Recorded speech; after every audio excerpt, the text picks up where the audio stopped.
It's a brand new day with Mo and News. It's time to have your say. She's got the scoop, the stories, all the latest trends. Mo's got the news, let's hear it. My dear friends, from politics to showbiz, no story's too small. Mo covers it all. She's got the inside call, her voice so smooth, like honey in the summer sun. With Mo on the mic, you know the news is always fun. Mornings with Mo, the best newsy news in the world. With her style so classic and her stories unfurled, from morning till night, she's got us in the know. Turn on your radio, let Mo's newsy news flow.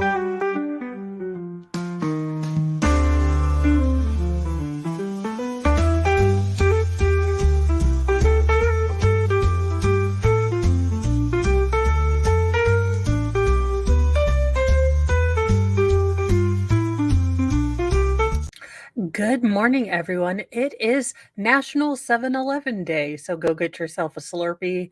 I mean, I don't know if it's an official holiday, but when the universe lines up to give you, a chance to get a Slurpee, we don't question this miracle. Good morning, Wolfram, and thank you for doing all of the mod things. I appreciate my mods. I know everyone does.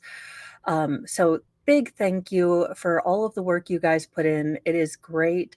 Thank you, Christine, for joining us this morning. I hope you are doing great. Christine is also following the Alec Baldwin trial. So if you'd like to maybe give someone new a try, definitely check her out. Good morning, Tammy and Celestial Force. Good morning. Good morning, Slinky. I do like the jazzy tunes. It seems like it's a good morning kind of, not so loud, not so peppy. Good morning, Alice G. Yes, stop the presses. I am here. No one worry anymore. Good morning, Captain Kern. And Chris, good morning.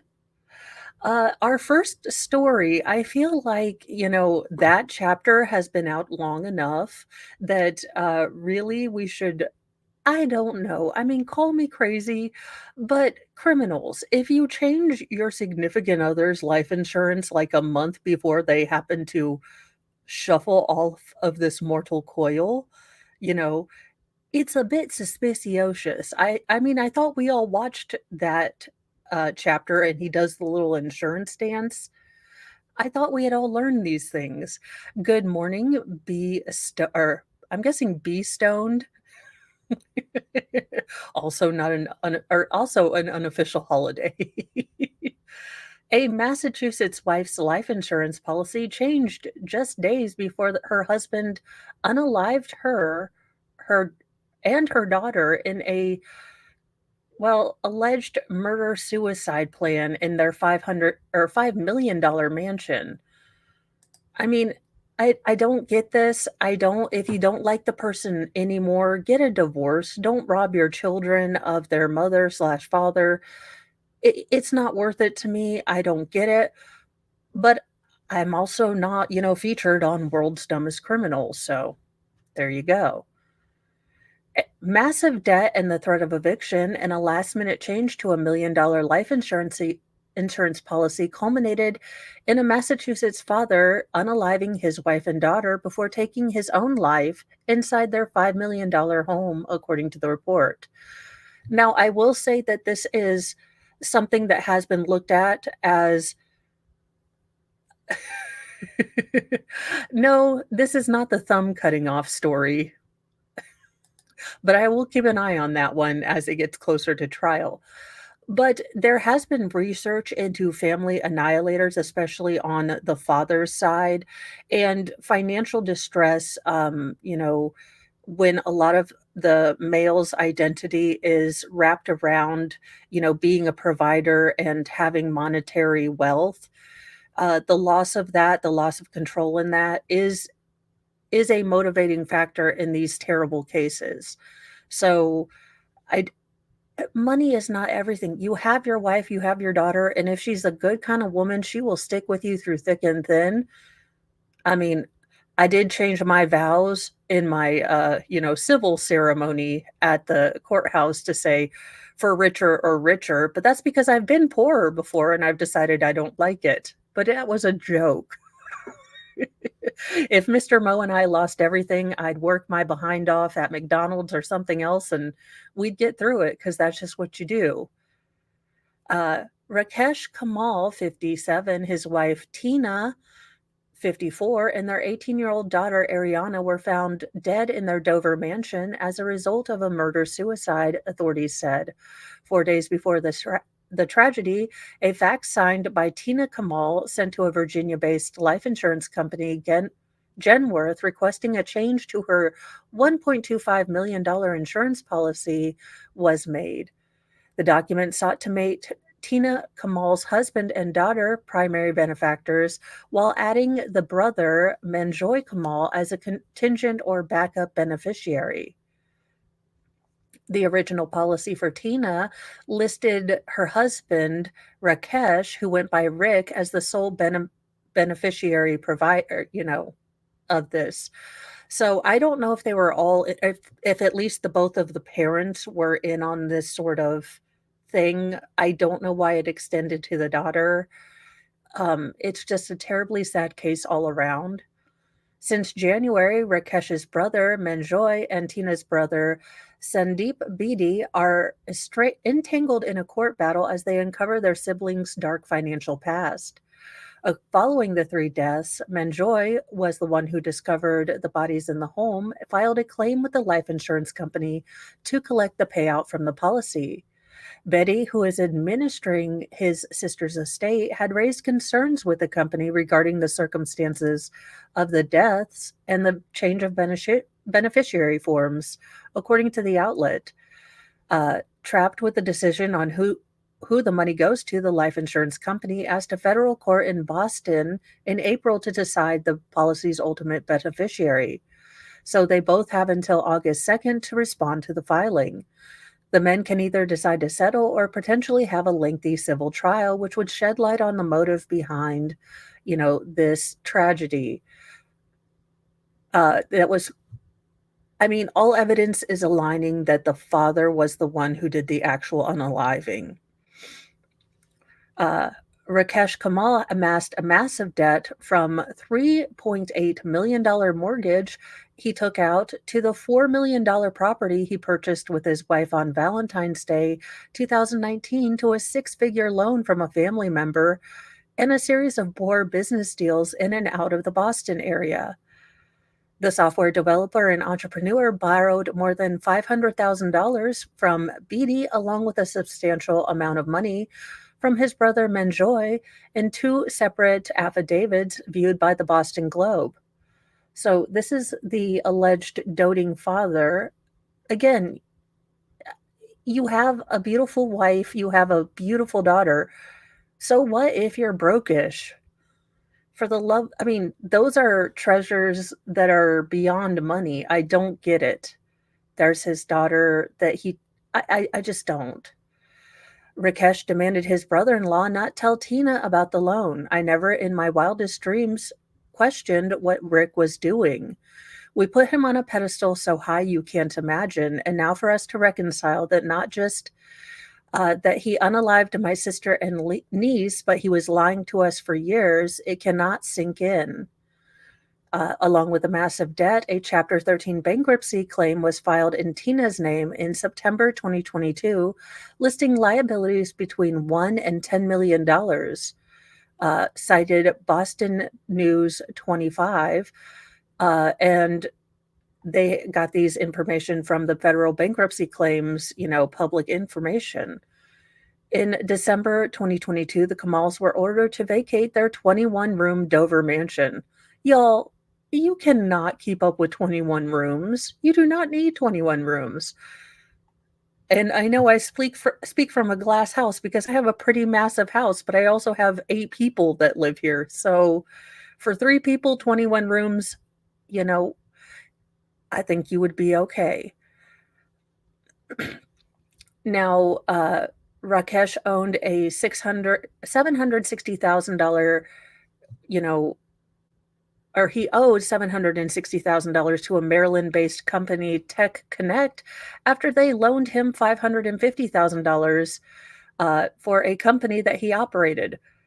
So, y'all, this is just incredibly sad, and maybe they can get to the bottom of what went on. My guess is that this father did not disclose to the wife, just exactly what kind of terrible financial issues they were. He was trying to, borrow from Peter to pay to Paul, and everything got out of hand. But this was not the answer that I think anyone would condone as to fixing that problem.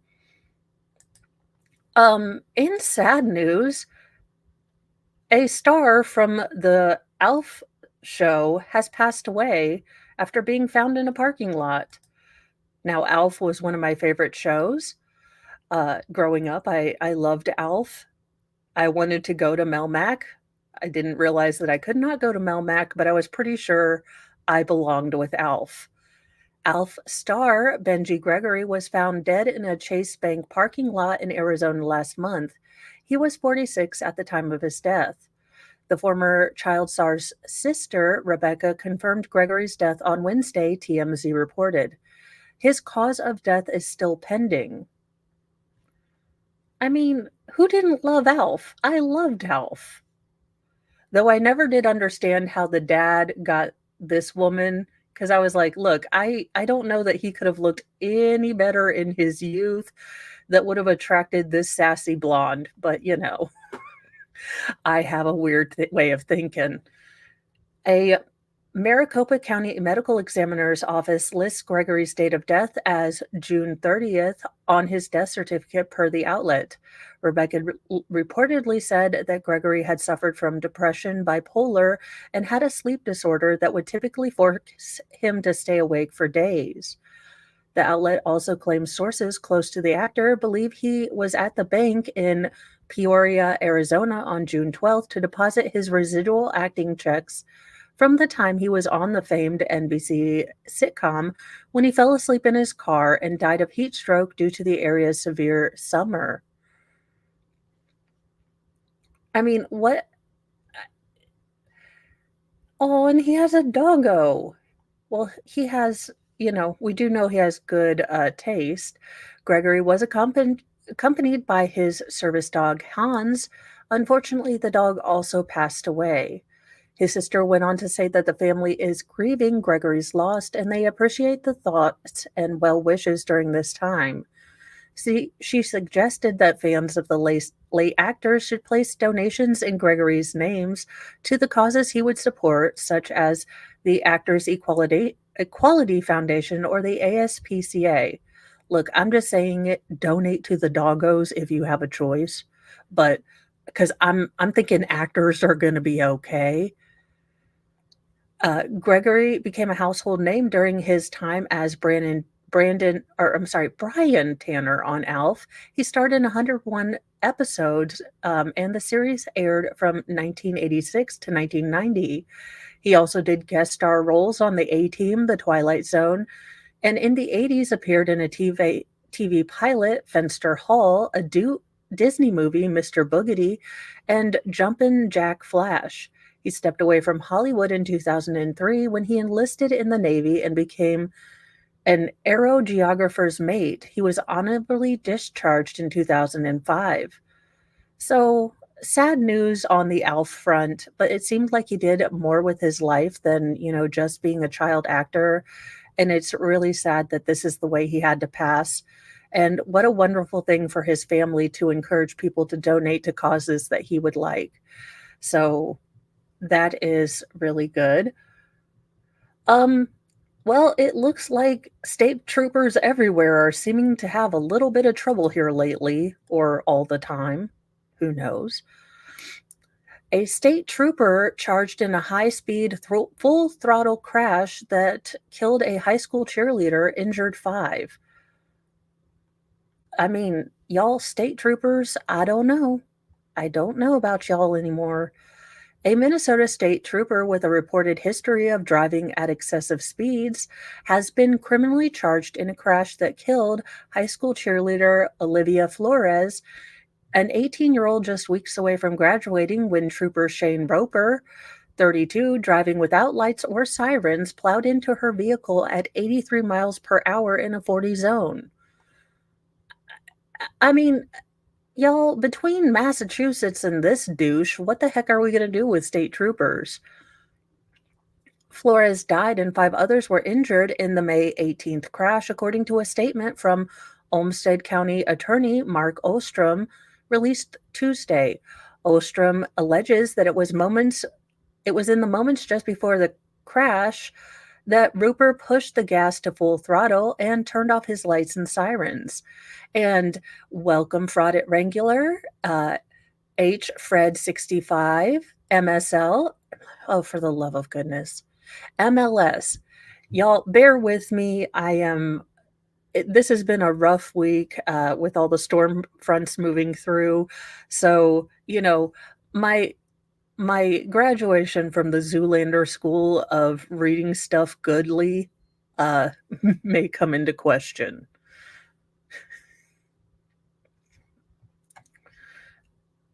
Roper, 32, is charged with second-degree manslaughter as well as criminal vehicular homicide, reckless driving, and 5 counts of criminal vehicular operation.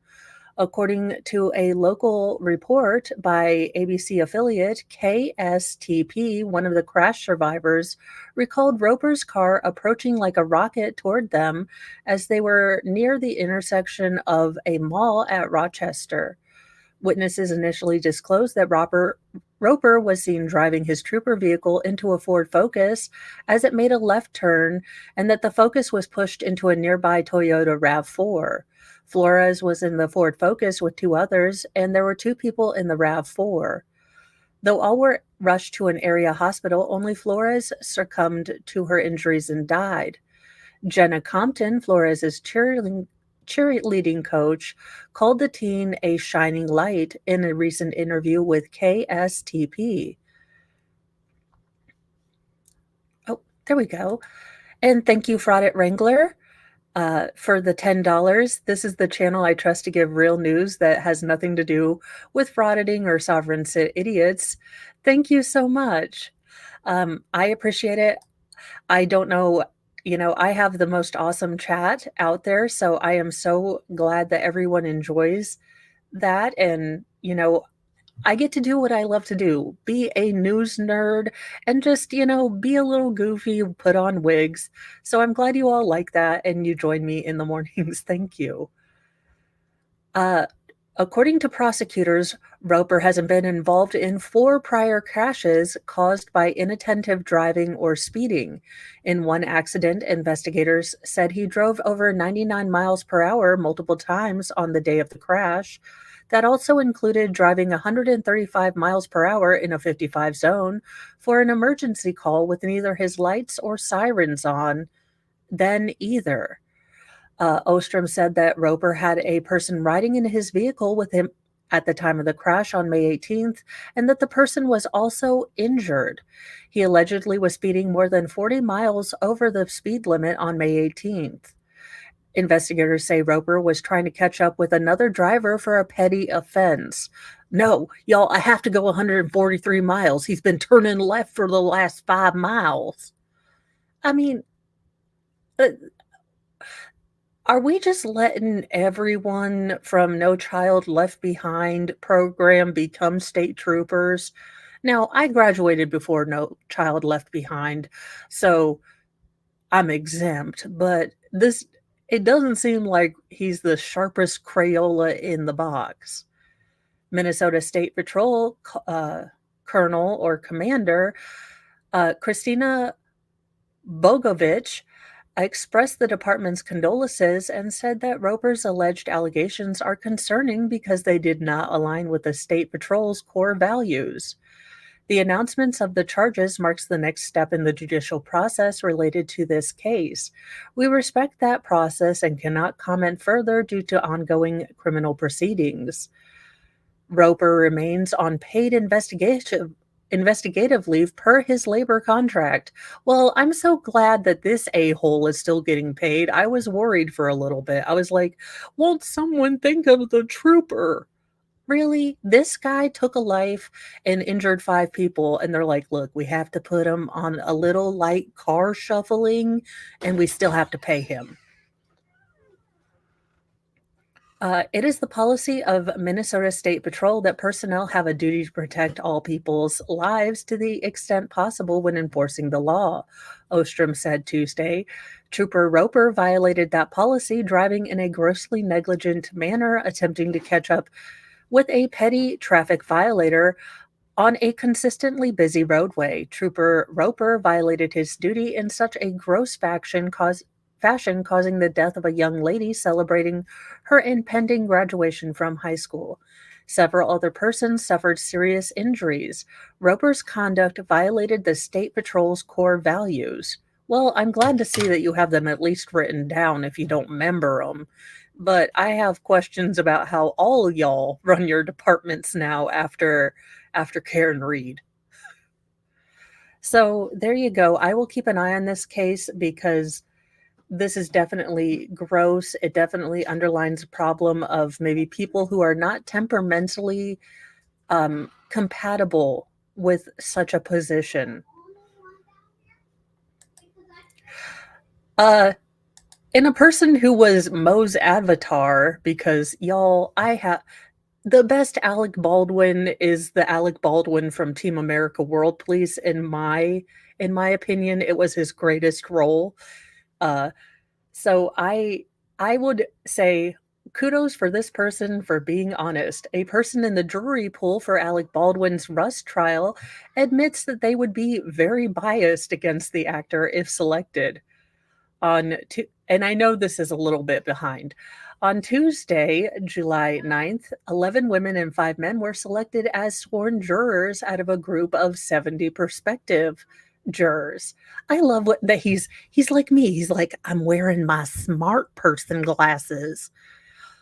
You know, for an actor, he has the biggest resting douche face. You would think this would be a role of a lifetime, like how to method act like a humble and, you know, absolutely tragically, saddened by what he did person, but he can't even manage to scrape that up. He just has resting douche face. The jury for Alec Baldwin's involuntary manslaughter trial was selected on Tuesday, July 9th. We all know what he did. During the process, the pool of prospective jurors were asked, have you seen any press coverage that makes you feel biased one way or the other? And I was like, no, to be honest, I've just seen all the shenanigans. He called his daughter like a big fat pig and left her disgusting messages when she was 13. He ditched Kim Basinger, which like when he ditched her, she was super duper hot. And he generally just seems to have an attitude problem wherever he goes.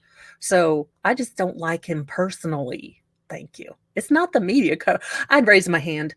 It's not the media coverage. He just seems like a big old douche. Anyone with me? The entire jury pool leaves. During the rounds of questioning from prosecution and defense, which lasted 50 minutes for both party, Baldwin was seen looking at them as he took notes on a legal pad. Oh, he's pretending to be a lawyer. Baldwin's lawyer, Alex Spiro, asked prospective jurors about, force multiplier safety and whether they would rely on experts to ensure safety and not themselves alone. When a prospective female juror was asked if there was any reason she couldn't serve, she told the prosecutor she used the devil's lettuce for pain. The judge asked if she could still sit on the case. She said, if I can take my marijuana, I'll be fine. I didn't take it this morning because I knew I was going to be driving, but if sitting on the case, I would like to be baked. Thank you, Your Honor. On Monday, July the 8th, Baldwin attended pretrial hearings in the First Judicial Court in Santa Fe, New Mexico.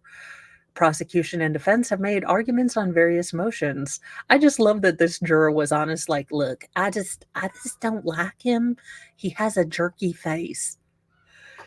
So kudos to the Mo juror avatar that went out there, because holy fazolies, I would be super honest and I could tell y'all I would not be able to be non-biased in this case. Just not. It would not happen. For those of you that are in the Texas area, millions are still without power after the storm. Rising frustrations in Houston after millions lost power in the storm. The sun felt hotter than usual in Houston this week as millions of sweltering residents emerged from the rapid thrashing of Hurricane Beryl to face prolonged power outages, the largest ever seen by the city's utility, company, according to the state's lieutenant governor. The outages from the storm affected as many as 2.7 million customers across the state, mostly in and around Houston. Despite a promise by the utility company CenterPoint Energy to restore power to 1 million customers, by the end of the day on Wednesday, large swaths of the nation's fourth biggest city remained without power. The scale of the outages raised questions about whether enough has been done to prepare the city, just 50 miles from the Gulf Coast, for kinds of storms that are coming with frequency. I mean, again, this is hurricane season. It is not like a new phenomenon. Well, MLS, you're a better person than me because you can put aside his awful douchey McDoucherness and, just judge the case on its merits. I, being more, well, I just couldn't. Freud would have a field day, I'm sure, but you're a better person than me, MLS. Good morning, Lady Autumn Sky, participation trophy wife. Love that name. For a Category 1 hurricane to result in over 1 million customer outages in its immediate aftermath demonstrates that there's plenty of need for resiliency hardening investments, said Wei Du, an energy expert with PA Consulting and a former senior analyst and engineer for Con Edison. Beryl was not a particularly strong storm when it made landfall early Monday, but the hurricane struck at the heart of Houston with a ferocity that toppled trees into power lines and that knocked over 10 transmission towers, officials said. By late Tuesday, some 1.5 million of CenterPoint's customers still had no power and little sense of when it would return. Neighbors reported flickerings of light to each other on group chats, hoping for signals of progress. Many shared a map of open Whataburger locations, suggesting the fast food chain was a better way to find out about available electricity service, compared with the spotty information released by the utility. Whataburger, for your burger and electricity needs. We are moving closer to idiocracy, I think. Electricity, brought to you by Whataburger. And that energy drink, it's what plants need. As the temperature rose, so did many residents' anger. Y'all know me. I have been very honest about this. Without AC, Mo is not a nice person. So I can imagine being in Houston, Texas, not having AC. It would not be a nice day to try to test the Jesus in me, okay?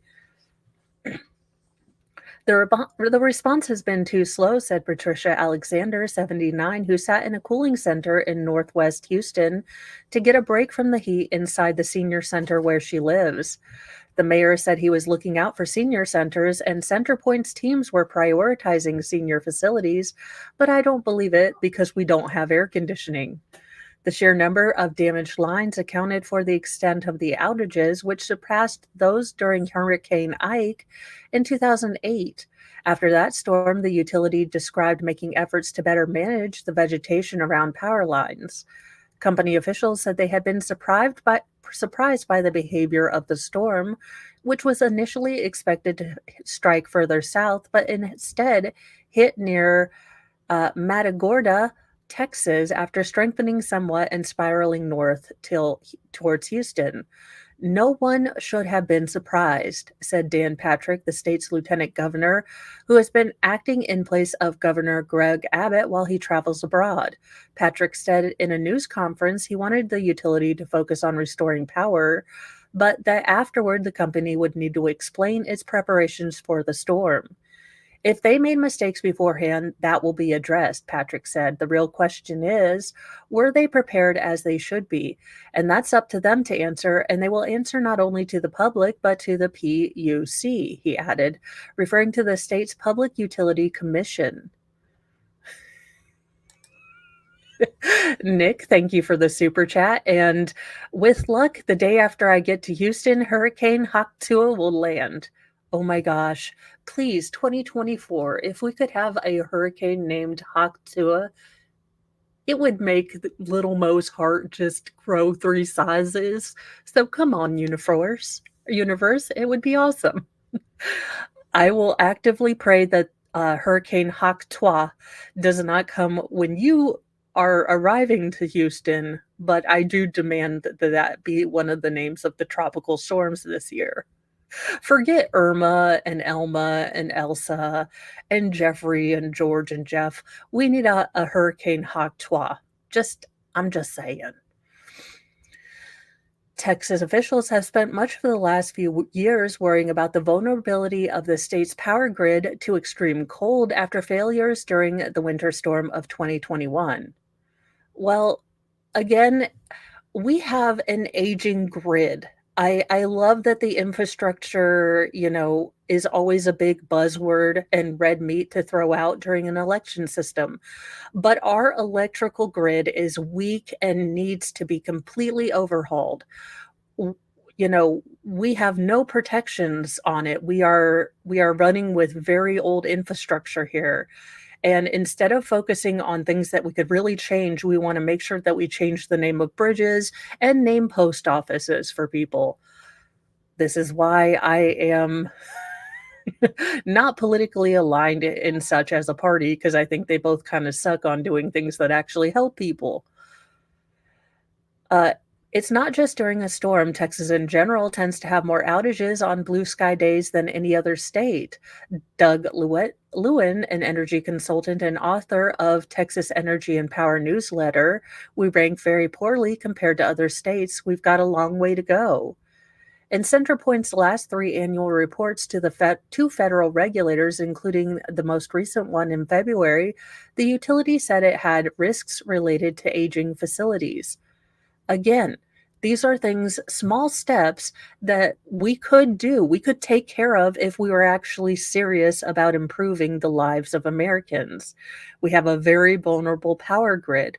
We have a very vulnerable, older facilities. We could be doing something, but that's a gnaw for real change from the government. So there you go.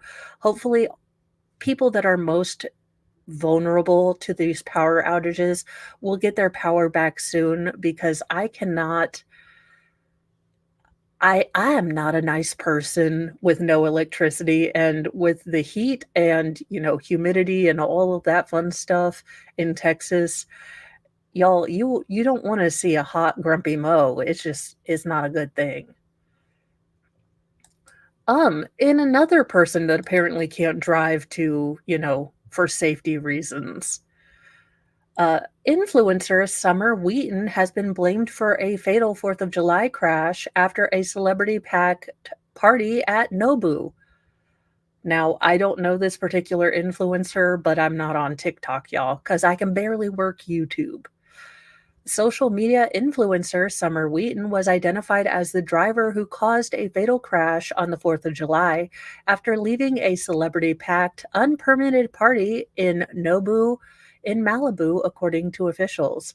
The self-styled wellness advocate had partied at Thursday's bash hosted by Bootsy Bellows nightclub and attended by celebrities such as Wiz Khalifa, Tyga, and wait, is Wiz Khalifa the actress who is more adult oriented, if you catch my drift, that wanted to I guess promote Palestine through adult films? I get these people mixed up. I know who Mike Tyson is, though. After leaving, Wheaton, 32, is accused of driving past a center median on the Pacific Coast. Oh, well, y'all, see, there you go. Well, that makes more sense because I was like, "Why did they have an adult film star?" But I guess look, I don't understand Hollywood.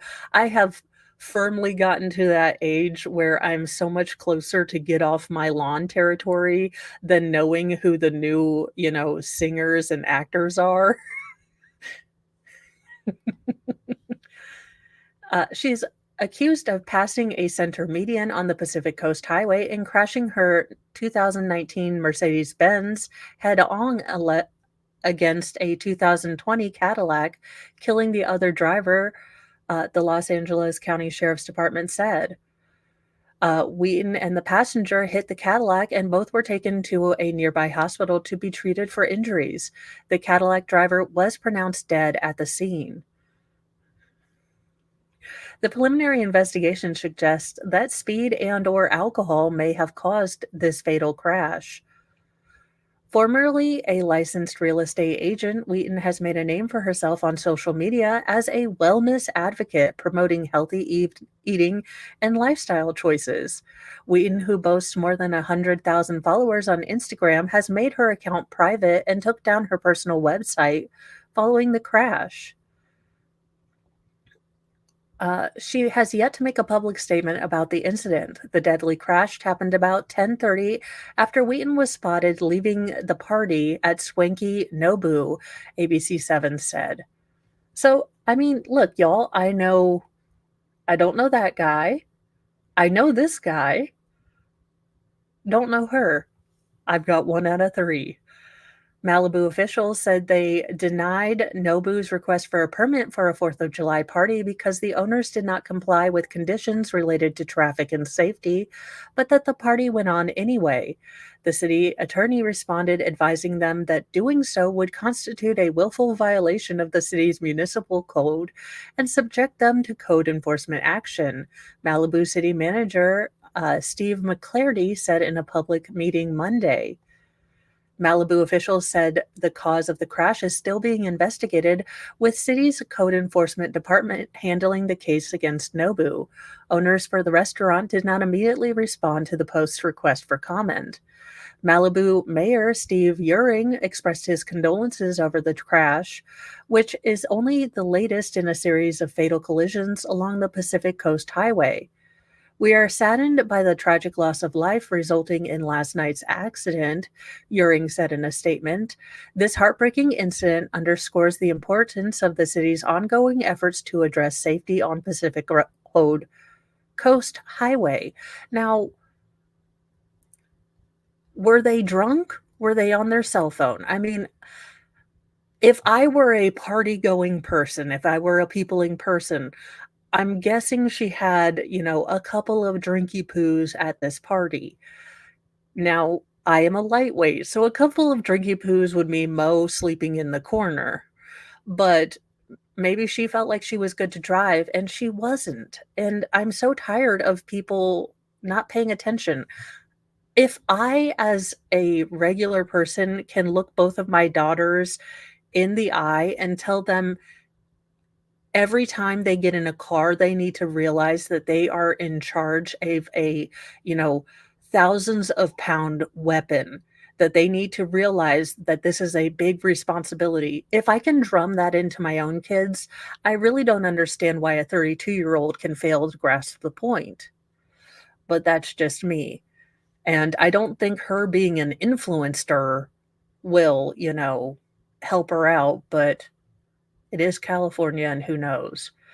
Look, y'all, I will tell you that I may love me some trash television. So I may have, been all about the Honey Boo Boo, mostly because I felt better about myself. I'm gonna be real honest with you. It's like when you watch Hoarders and you realize that your house is not actually a mess, or you're on the treadmill watching My 600 Pound Life.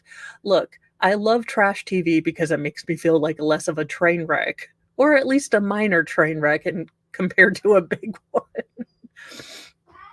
But Mama June's 11-year-old granddaughter pleads with the court to stay with the reality star amid a custody battle. Now, this would be the daughter of one of the daughters of her oldest daughter, Chickadee, who unfortunately passed away after losing her battle with cancer earlier this year. Uh, Anna Cardwell's daughter, Caitlin Shannon, asked the court to allow her to continue living with her grandmother, Mama June, and not force her to move in with her late mom's ex. In Touch, can exclusively report. According to documents obtained, Caitlin 11 filed a declaration as part of a custody battle brought by Anna's ex-husband, Michael Cardwell. Anna passed away on December 9th, 2023, following a battle with cancer. Following her death, Mama June filed an emergency petition seeking custody of Caitlin. She claimed not to know the identity of Caitlin's father. More recently, approximately 1 month before her passing, the mother and child began residing with June, the filing read.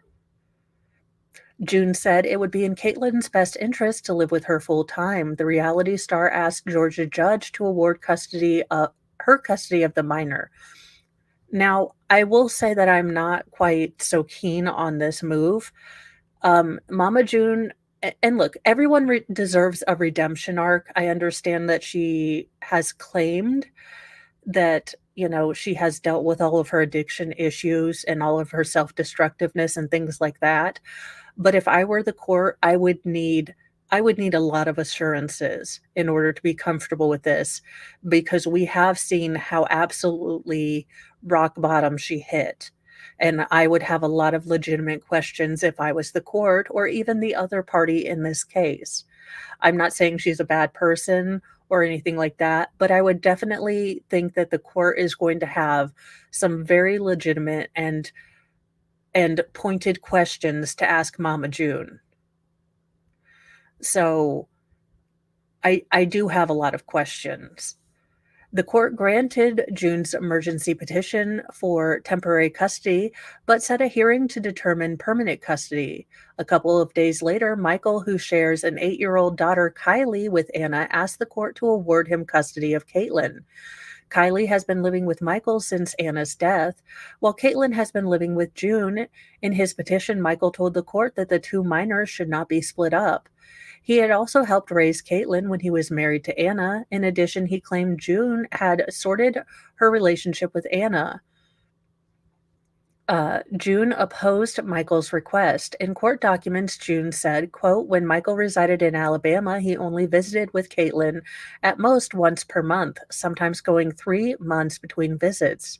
Regarding Michael's claim about her relationship with Anna, June said, quote, outside of one short period of disagreement, June and Anna have had a stable parent-child relationship.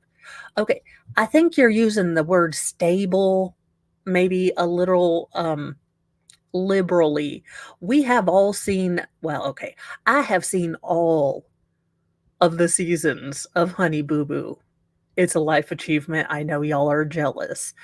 Um, I don't think we can call that stable. I mean, we can call it stable-ish. I mean, not so much of a hot mess, but I think using the word stable here is a little stretched to the imagination. The lawyer continued, Caitlin has spent her childhood regularly seeing and spending time with June. On the other hand, Michael has been an inconsistent presence in the child's life since at least 2017. June scoffed at Michael's claim that he raised the 11-year-old.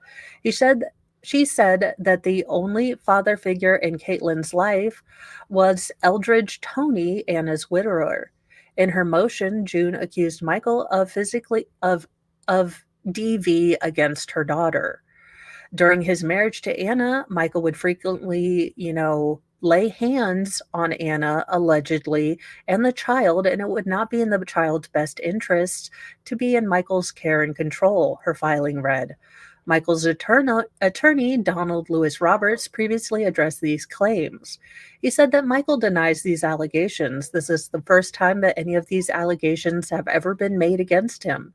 He and Anna had a great relationship when they married and simply separated due to difference in opinions and personalities. He continued they managed to get along throughout the divorce as well and maintained a good relationship with his family and him. They've always stuck together for their children, and we see proof. Miss Shannon has for these types of claims in these various. We will see what proof she has for these serious claims.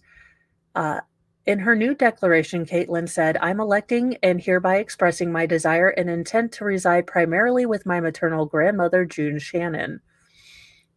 Now, I do hope that for the sake of the child, I mean, I hope everyone can be a bigger person and the judge can sort all of this out because this child has already lost her mom.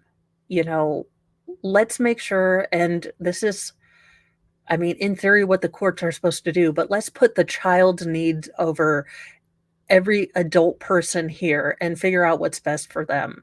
Because, you know, it's looking more like a hot, hot mess bowl of sketty, as Mama June would used to make with, I think, ketchup and butter, which, look, I am a hilljack American, but even that's too hillbilly for me, okay?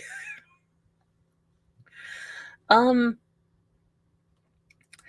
in an update to one of the stories that we have been covering, the mom of missing North Carolina girl Magdalena Kokojari has fled the US, apparently, after being named a suspect in her daughter's 2022 disappearance.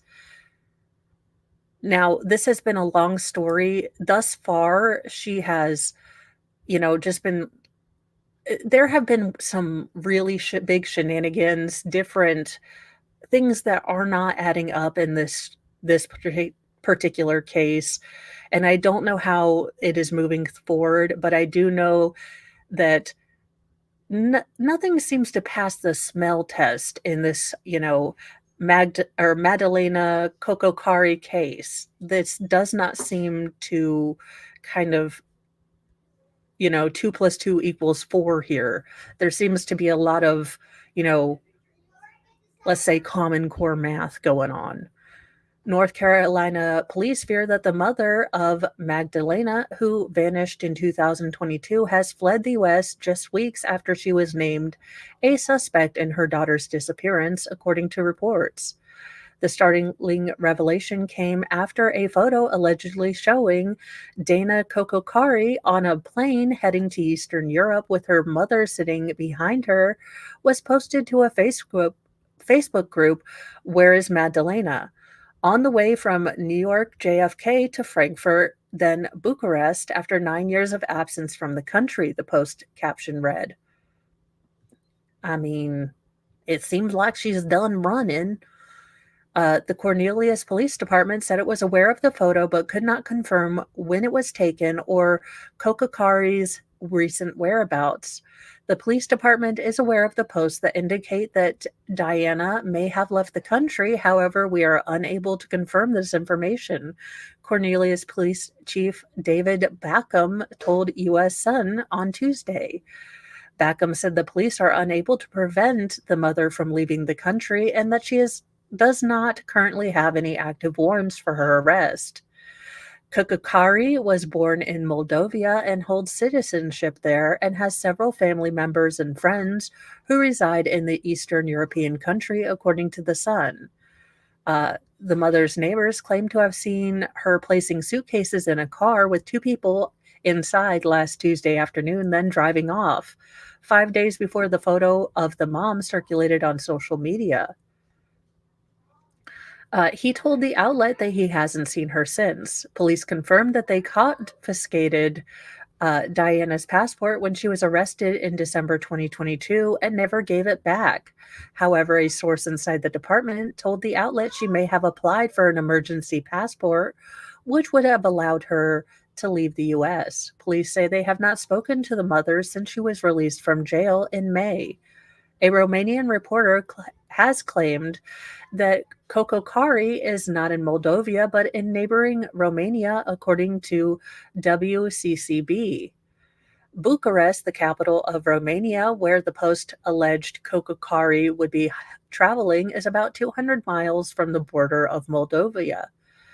The U.S. has an extradition treaty with Romania, but not Moldova, according to the U.S. Justice Department. Magdalena was last seen publicly on November 21st.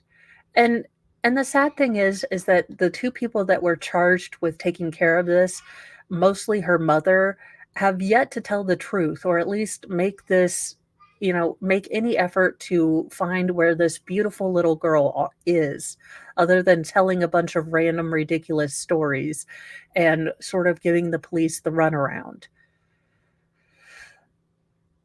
The mother did not report her little girl missing until nearly a month later after a school resource officer pressed her on the girl's prolonged absences from class.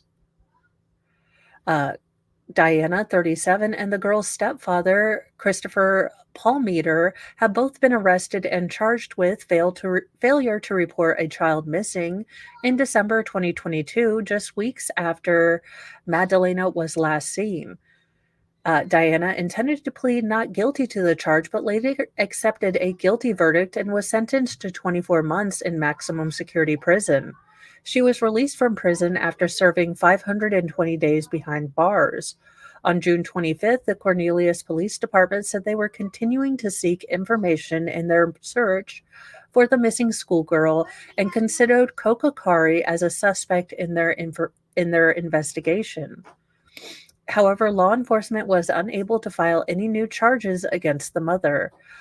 Palmeter, who stuck to his non-guilty plea, was found guilty of failing to report his stepdaughter's disappearance and sentenced to 30 months of supervised probation in June. He has not been named a suspect in his stepdaughter's disappearance. Nearly 19 months after Madalena vanished in North Carolina, the Cornelius Police Department told Inside Edition on July 1st that they believe that the 13-year-old is still alive. I hope to goodness that this was, some type of weird. It's sad when you hope it's some kind of weird cult thing and they thought she was a messiah and so she's being kept safe and well taken care of. But the realist part of me thinks that unfortunately, if we ever find this girl, she is not going to be alive anymore. It just seems too fishy for this to have a happy ending, although I wish with all my heart that we do have a happy ending. In the most important news, the final story of the day, I am telling you, this woman is my, spirit animal, and I dig it. So, life advice from an Alabama woman who is 108 years old says she stays young by flirting with men with mustaches. Because, let's be honest, Tom Selleck had a great mustache. An Alabama woman celebrating her 108th birthday offered an unusual answer for how she keeps herself feeling young. Quote, drinking wine, eating dessert, and flirting with men with mustaches.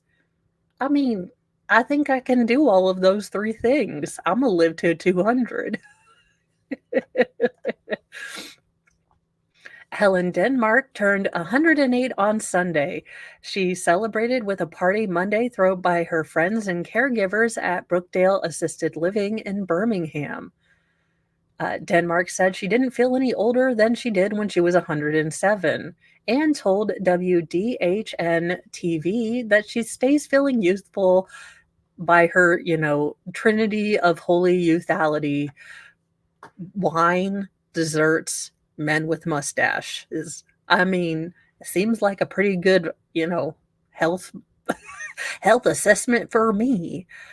The centenarian says that she still feels healthy and strong. I feel all right, she said. I'll be here when I'm 110. The US Census Bureau estimated that there were about 101,000 people over the age of 100 living in the country as of January. That number is expected to quadruple to about 422,000 in 2054. So I think we all need to stock up on wine, dessert, and men, I'm afraid you're all going to have to start growing mustaches. So there you go. That is the news for this morning. On sort of housekeeping stuff, I will be working on a video that goes through the probable cause affidavit for Daniel Muir. This is a case from Indiana. It does have an emergency habeas hearing today, and it is full of the shenanigans from what I've been told. I will be working on an interview with Cara Winnicky. She is a lawyer that is kind of helping to put the habeas into order and maybe explaining more of what all the legal shenanigans are that are going on. Because, as a non-legal lawyer, non-lawful law expert, sometimes it's a bit hard to piece out what exactly is going wrong in this case. And according to many people, everything is wrong in this case. So I am hoping to get that set up so we can do an interview and show Indiana being ridiculous for, a bajillionth time. So I will be working on that today. And then all the other things. Hopefully, I will be able to do nightly newsy news today. It has been, relatives in and all the craziest people, you know, all the time. So this week has been a little bit of a crapshoot, but hopefully I will get nightly newsy news going today and we can all have fun. I did put up a poll in community tabs.